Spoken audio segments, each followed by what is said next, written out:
আপনার আশেপাশে কি এমন কোনো শিশু আছে যে সারাক্ষণ প্রশ্ন করে, আকাশ নীল কেন? পাখি উড়ে কিভাবে? বৃষ্টি কেন হয়? আমি কে? প্রথমে প্রশ্নগুলো আমাদের মিষ্টি লাগে, কিন্তু কিছুক্ষণ পর আমরা বিরক্ত হয়ে যাই।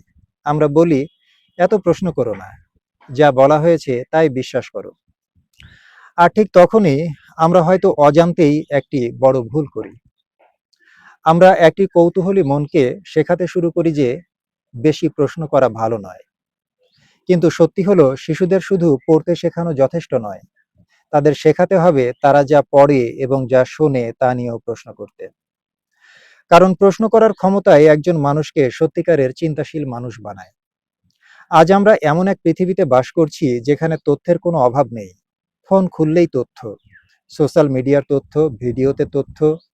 কিন্তু সব তথ্য সত্য নয়। কিছু তথ্য ভুল, কিছু বিভ্রান্তিকর, কিছু মানুষকে প্রতারিত করার জন্য তৈরি করা হয়। তাহলে একজন মানুষ কিভাবে বুঝবে কোনটা সত্য আর কোনটা মিথ্যা? উত্তর হলো প্রশ্ন করার মাধ্যমে। যে মানুষ প্রশ্ন করতে শেখে না, সে যা শুনে তাই বিশ্বাস করে। কিন্তু যে মানুষ প্রশ্ন করতে শেখে, সে থেমে যায়, সে ভাবে, সে যাচাই করে, সে বোঝার চেষ্টা করে, এবং এই ছোট্ট অভ্যাসটাই তাকে ভুল পথ থেকে রক্ষা করে। ইতিহাসের বড় পরিবর্তনও শুরু হয়েছে একটি প্রশ্ন থেকে।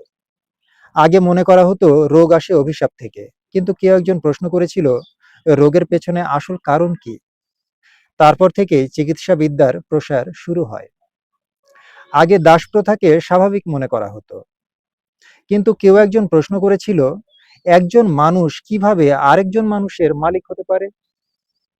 এই প্রশ্নের পর থেকেই দাস প্রথা বিলাপের আন্দোলন গতি পেতে শুরু করেছিল। প্রশ্ন থেকেই জন্ম নিয়েছে নতুন ধারণা, নতুন আবিষ্কার এবং সামাজিক পরিবর্তন।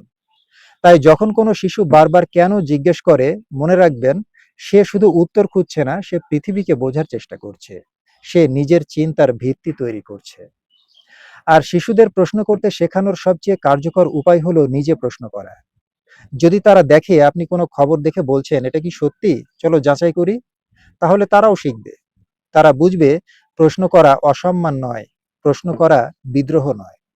প্রশ্ন করা হলো শেখার একটি উপায়, সত্যকে খুঁজে বের করার একটি পথ। দিনের শেষে আমাদের সন্তানদের সবচেয়ে বড় উপহার হয়তো ভালো স্কুল বা দামি বই নয়। সবচেয়ে বড় উপহার হতে পারে একটি স্বাধীন চিন্তা শক্তি, এমন একটি মন যে অন্ধভাবে বিশ্বাস করে না, যে কৌতূহলী, যে জানতে চায়, যে সত্য পথ খুঁজতে চায়। কারণ একদিন আপনি তার জন্য সব সিদ্ধান্ত নিতে পারবেন না, কিন্তু যদি আপনি তাকে প্রশ্ন করতে শেখাতে পারেন, তাহলে সে নিজেই নিজের জন্য সত্য খুঁজে নিতে পারবে। আর হয়তো সেটাই একজন সন্তানের জন্য সবচেয়ে মূল্যবান শিক্ষা।